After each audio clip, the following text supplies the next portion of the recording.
Good morning, dear students. So, as you know that we have completed the notes of chapter 2. So now it's turn for question answer. So today I am explaining you the question answers of your NCERT textbook. So the first question is on page number 15. What is meant by substance? The answer is any matter which has a specific composition and specific properties is called a substance. कोई भी वो matter जिसकी कुछ अपनी properties होंगी, कुछ अपने specific composition होंगे, वो क्या कहलाएगा? सब्सटेंस कहलाएगा। Every pure element and compound is a substance. सभी प्योर एलिमेंट और कंपाउंड क्या है? सब्सटेंस है। For example iron element, methane compound. तो जितने भी जो भी चीज़ हमारे आसपास हैं, अगर उनकी कोई स्पेसिफिक प्रॉपर्टीज़ हैं, स्पेसिफिक उनका कंपोजिशन है, तो वो क्या कहलाते हैं? वो सब्सटेंस कहलाते हैं। बहुत सारे एग्जांपल हो सकते हैं इनके अलावा भी, जैसे सपोज वुड ले लिया हमने, प्लास्टिक हो गया, they all are known as substance.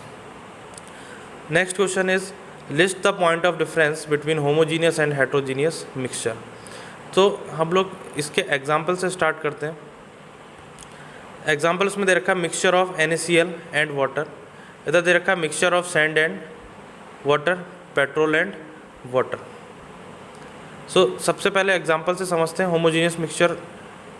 As I have already told you, जिसमें क्या होता है? कंपोजिशन सेम होता है। कंपोजिशन का मतलब suppose we mix sodium chloride in water, तो its composition will be same throughout the mixture. We know that when we mix salt in water the taste become salty, और वो equally salty रहेगा। ऐसा नहीं होगा कि हमने एक ग्लास में सॉल्ट को मिक्स किया तो जो टेस्ट था वो ऊपर ज़्यादा सॉल्टी रह गया और नीचे कम सॉल्टी रह गया, या नीचे ज़्यादा सॉल्टी हो गया ऊपर कम सॉल्टी। अगर वो होमोजीनियस मिक्सचर बन चुका है तो उसका कंपोजिशन क्या हो जाएगा? सेम हो जाएगा। इसी तरीके से एलॉय का एग्जांपल लेते हैं। Alloy is a homogeneous mixture of two or more metals or non metals का आ गया। तो हम जो भी ज्वेलरीज पहनते हैं दे आर जनरली एलॉय। ये प्योर गोल्ड की नहीं बनी होती, they are not made up of pure element, they are mixture of more than two metals. Suppose gold की ज्वेलरी है, उसमें सिल्वर मिक्स है, तो silver will be uniformly mix in all the parts of the jewellery. ऐसा नहीं होगा suppose एक necklace है हमारे पास और हमने उसमें सिल्वर मिक्स किया तो नीचे की साइड को उसमें ज़्यादा सिल्वर आ गया, ऊपर की तरफ कम आ गया, तो वो इक्वली डिस्ट्रीब्यूट हो गया। इसीलिए कहा गया कि होमोजीनियस मिक्सचर का जो कंपोजिशन है ये क्या हो जाएगा?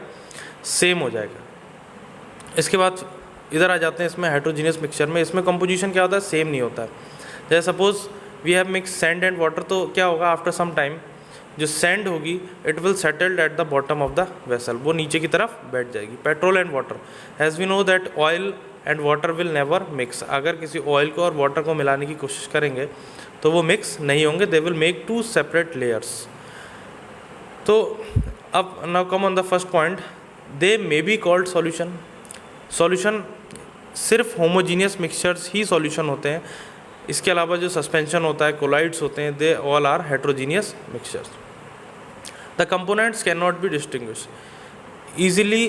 फिजिकल प्रोसेस से हम कंपोनेंट्स को अलग अलग नहीं कर सकते। जैसे suppose we has mixed sugar with water, तो हम देख के नहीं बता सकते इसमें शुगर है कि सॉल्ट है। इसी तरीके से हेट्रोजीनियस मिक्सचर की बात करें तो the components can be easily distinguished, आसानी से देख के बताया जा सकता है। सपोज हमने सैंड और वाटर को मिलाया तो you can easily tell that what is mixed in the water. Third point, they have uniform concentration या composition, same thing. They have non uniform concentration, we have already discuss this point. If they are liquid then their particles can pass through filter paper. अब filter paper अगर liquid है homogeneous mixture या solution, तो उसके जो particles हैं वो filter paper से पास हो जाएंगे, they can not be filtered. We can again take the example of sodium chloride and water.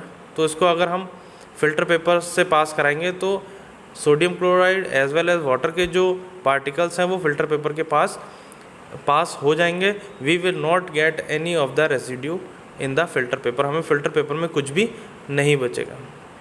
इसके बाद अगर बात करें हेट्रोजीनियस मिक्सचर की, तो suppose we has taken the mixture of chalk powder and water. So suppose we pass that mixture through the filter paper, तो we will get the chalk powder in the filter paper. अगर हम इस mixture को, ये जो heterogeneous वाला है, इसको पास करेंगे फिल्टर पेपर से, तो इसमें क्या होगा, हम लोगों को जो चॉक पाउडर है वो फिल्टर पेपर के ऊपर मिल जाएगा, जो वाटर है it will pass through the filter paper. Last point it they are stable, they may or may not be stable. Stable का मतलब अगर हमने एक बार मिक्सचर को बना दिया तो वो एज इट इज़ बना रहेगा। बाकी अगर बात करें हेट्रोजीनियस की, तो बना भी रह सकता है और नहीं भी बना रह सकता है। अब होमोजीनियस मिक्सचर की बात करें, suppose again we will take the example of NaCl and water. इसमें हमने मिक्सचर बना दिया, एक बार मिक्स कर दिया, तो it will remain mixed, the particles of sodium chloride will remain mix with water. उसमें कोई भी चेंज नहीं आ जाएगा कितनी भी देर उसको अगर हम रखें। अगर बात करें सैंड और वाटर की, तो सैंड क्या होगा, sand will settle down eight the bottom. तो इसका मतलब ये वाला स्टेबल नहीं है। अब कौन सा स्टेबल होता है हेट्रोजीनियस मिक्सचर, ये भी पता होना चाहिए। तो इसमें क्या है, suppose you have mixed sand and iron particles, तो आयरन पार्टिकल्स जहाँ पर था वहीं पर रहेगा, सैंड जहाँ पर थी वहीं पर रहेगी। तो इस तरीके से ये स्टेबल हो जाता है कभी कभी, मगर होमोजीनियस से ये हमेशा स्टेबल रहता है। Okay, now next question from page number 18, differentiate between homogeneous and heterogeneous mixture with example. तो इस क्वेश्चन का जो आंसर है ये हमने पहले ही डिस्कस कर लिया है, differentiate between homogeneous and heterogeneous, तो ये वाला इस आंसर बिल्कुल सेम है। नेक्स्ट आ जाता है how are salt, solution and suspension different from each other. तो इसमें क्या करना है, आपको नोट्स जो दे रखे हैं इसमें आपको नोट्स से इन तीनों की प्रॉपर्टीज़ को लिखना है। थोड़ा सा बता देता हूँ, इसमें क्या होता है, जो सॉल्यूशन है वो होमोजीनियस है, ठीक है, बाकी सस्पेंशन सॉल्यूशन हेट्रोजीनियस आ जाते हैं। पार्टिकल्स के साइज़ का फ़र्क होता है, एक एक एग्जांपल आपको देना पड़ेगा। बाकी नोट्स में जो प्रॉपर्टीज़ लिखी हैं you can directly write from there. Next question is to make saturated solution 36 gram of sodium chloride is dissolve in 100 gram of water at 293 K, what is the concentration at this temperature. तो concentration निकालने का क्या formula था हमारे पास, mass of solute upon mass of solution. ये हमें थोड़ा सा ध्यान रखना है, किसकी बात हुई थी यहाँ पर, सॉल्यूशन की। अब सॉल्यूशन का जो मास है वो कैसे बनता है, देखिए मास ऑफ, जो सॉल्यूशन का मास है वो बनता है हमारे पास मास ऑफ सॉल्यूट और मास ऑफ सॉल्वेंट से मिला के, यहाँ पर लिखा हुआ है देखिए, ठीक है। तो यहाँ पर जो कम, अब हमें पता होना चाहिए सॉल्यूट कौन होता है, सॉल्वेंट कौन होता है। तो जो कम अमाउंट में प्रेजेंट होता है वो हम जनरली सॉल्यूट बोलते हैं, जिसको जो ज़्यादा अमाउंट में प्रेजेंट है दैट इज़ सॉल्वेंट। तो यहाँ पर जो सॉल्यूट है that is 36 gram sodium chloride आ जाएगा, ठीक है, सॉल्वेंट 100 ग्राम आ गया। तो सॉल्यूशन का जो मास हो जाएगा that will be 136 gram. Clear. अब यहाँ पर कंसंट्रेशन निकालना है, तो मास ऑफ सॉल्यूट आ गया हमारे पास 36, मास ऑफ सॉल्यूशन के लिए हमने दोनों को जोड़ दिया, ऐड कर दिया, तो दैट विल बी 136 इंटू 100। तो ये हमारी फाइनल कैलकुलेशन 26.47% आ जाएगी। Now questions of page number 24, how will you separate a mixture containing kerosene and petrol, difference in their boiling points is more than 25 degree Celsius, which are miscible with each other। तो देखिए अगर किन्हीं दो चीज़ों के बीच में जो उनके बॉइलिंग पॉइंट का डिफरेंस है that is more than 25 degree Celsius, तो we can separate it by simple distillation method. Simple distillation का उसको बॉयल करेंगे, जिसका टेम्परेचर कम होगा, बॉइलिंग पॉइंट कम होगा, वो क्या होगा, वो वेपर्स में कन्वर्ट हो जाएगा, then we will condense it. उसको हम लोग क्या कर लेंगे, कंडेंस कर लेंगे। जिसका बॉइलिंग पॉइंट ज़्यादा है वो वेसल में ही रह जाएगा, उसको वहाँ से हम लोग कलेक्ट कर लेंगे। ये प्रोसेस कब के लिए यूज़फुल है, जब उनके बॉइलिंग पॉइंट में डिफरेंस 25 डिग्री सेल्सियस से ज़्यादा होता है तब। Suppose the difference is less than 25 degree Celsius, तो हम यहाँ पर कौन सी टेक्निक यूज़ करते थे, फ्रैक्शनल डिस्टिलेशन कॉलम, क्योंकि डिफरेंस बहुत कम आ जाता है बॉइलिंग पॉइंट में, तो इसके लिए एक फ्रैक्शन कॉलम का यूज़ करा जाता है। Next question is name the technique use to separate butter from curd, salt from sea water, camphor from salt. तो बटर फ्रॉम कर्ड, ठीक है, बटर निकालना है दही से, तो घर में भी देखिए हम लोग यूज़ करते हैं, इस टेक्निक का नाम है centrifugation. Salt from sea water, सभी को पता है एवोपोरेशन का यूज़ होता है, water will evaporate and the salt will left in your vessel. Camphor from salt, तो इसमें टेक्निक आ जाती है सब्लिमेशन। अब सब्लिमेशन क्या होता है, sublimation is a process in which a substance directly convert into gaseous state without leaving any residue। Kapoor को या कैम्फर को हम रखते हैं तो क्या होगा, वो गैस बन जाए, it will directly convert into gas. कोई भी जो उसकी एक इंटरमीडिएट स्टेट है वो बीच में नहीं आती। जैसे सपोज आइस का एग्जांपल है, तो आइस में क्या होता है, आइस जो होगी अगर मेल्ट होना स्टार्ट होगी तो पहले वो किस में जाएगी, it will go in liquid, liquid में कन्वर्ट होगी। उसके बाद किस में जाएगी वो, उसके बाद गैसेस वेपर्स में कन्वर्ट होगी। मगर सब्लिमेशन में जो इंटरमीडिएट स्टेट है लिक्विड में आने की, ये नहीं होती। कोई भी सॉलिड होती है वो डायरेक्ट गैस में चली जाती है, या कोई भी गैस होती है वो डायरेक्ट सॉलिड में आ जाती है। तो यहाँ पर क्या होगा, अगर कैम्फर और सॉल्ट को रखेंगे तो कैम्फर जो होगा it will directly convert into gas, वो गैस में कन्वर्ट होके चला जाएगा, सॉल्ट हमारा वहीं पर रह जाएगा। तो in this way we can separate camphor from salt. Okay, next is what type of mixture are separated by technique of crystallization. Crystallization से किस तरीके के मिक्सचर को सेपरेट किया जा सकता है। The substance which have well defined structure और their particles are arrange in specific order are crystalline substance. वो सब्सटेंस जिनका ऑर्डर जो है वो वेल डिफाइंड है। वेल डिफाइंड का मतलब सपोज कोई चीज़ स्टार से मिलके बनी हुई है, ठीक है, एक पैटर्न आप ले लीजिए अपने दिमाग में, तो पैटर्न अगर लगातार रिपीट हो रहा है तो उसको हम लोग वेल डिफाइंड स्ट्रक्चर कहते हैं। Generally any compounds are crystalline in nature, these substance can be purified by crystallization method. In this method the impure substance are dissolve in solvent in which impurities do not dissolve. For example, CuSO4 containing dust particle is purified by this method. तो इसमें क्या होता है, इसको dissolve किया जाता है solvent में, तो ये तो सॉल्वेंट में डिज़ोल्व हो जाएगा, मगर जो इम्प्योरिटीज़ हैं वो सॉल्वेंट में डिज़ोल्व नहीं हो पाती, बाद में हम वहाँ से इम्प्योरिटीज़ को अलग कर लेते हैं। नेक्स्ट है classify the following as chemical and physical changes. तो केमिकल चेंजेस क्या होते हैं, जिसमें कोई भी नया सब्सटेंस बने, कोई भी ऐसा सब्सटेंस बने जिसका कंपोजिशन क्या हो, पुराने वाले सब्सटेंस से अलग हो। फिजिकल चेंजेस क्या है, जिसमें कोई भी नया सब्सटेंस का फॉर्मेशन ना हो।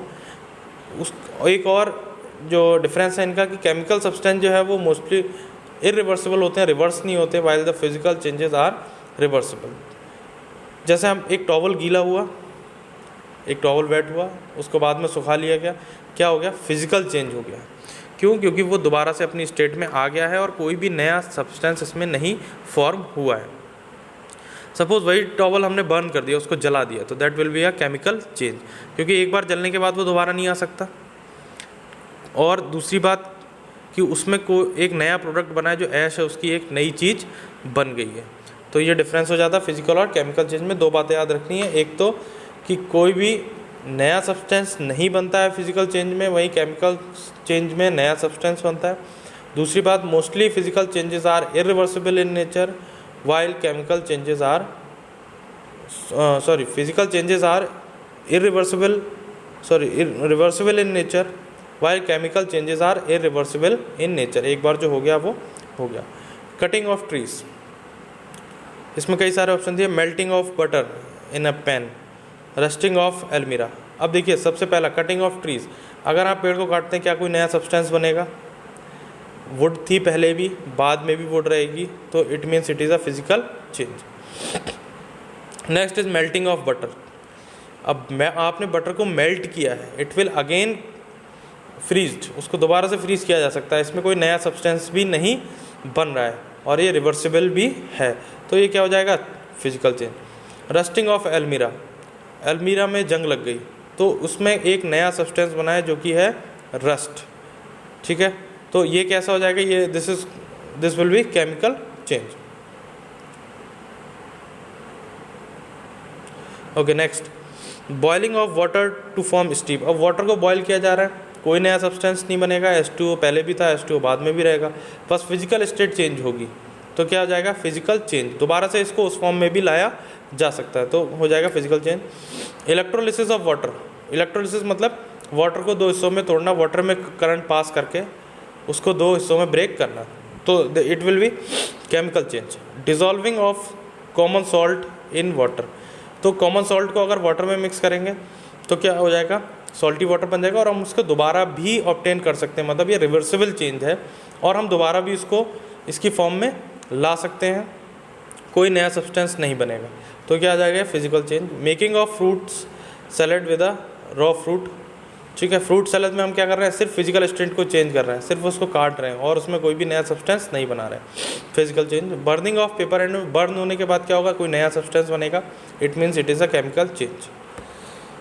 Now next, try segregating the things around you as pure substance और मिक्सचर। हमारे आसपास जो चीज़ें हैं वो कौन कौन सी प्योर सब्सटेंस है, कौन कौन सी मिक्सचर है, ये इसमें हमको बताना है। The pure substances are distilled water, diamond, graphite etcetera. जो भी प्योरेस्ट फॉर्म में या जो सिंगल एलिमेंट से मिलके बनी है, सारी क्या है, pure substance. Next, impure substance are, जो मिक्सचर्स हैं हमारे, ये मोस्टली इम्प्योर्स कहलाते हैं, जैसे कर्ड हो गया, आइसक्रीम हो गया, कुकिंग ऑयल, स्टील, बहुत सारे एग्जांपल हमारे आसपास हो सकते हैं, you can see. Okay, so that's all for today. So in the next session I will discuss the NCERT exercise questions which are given at the last of the chapter. Thank you very much.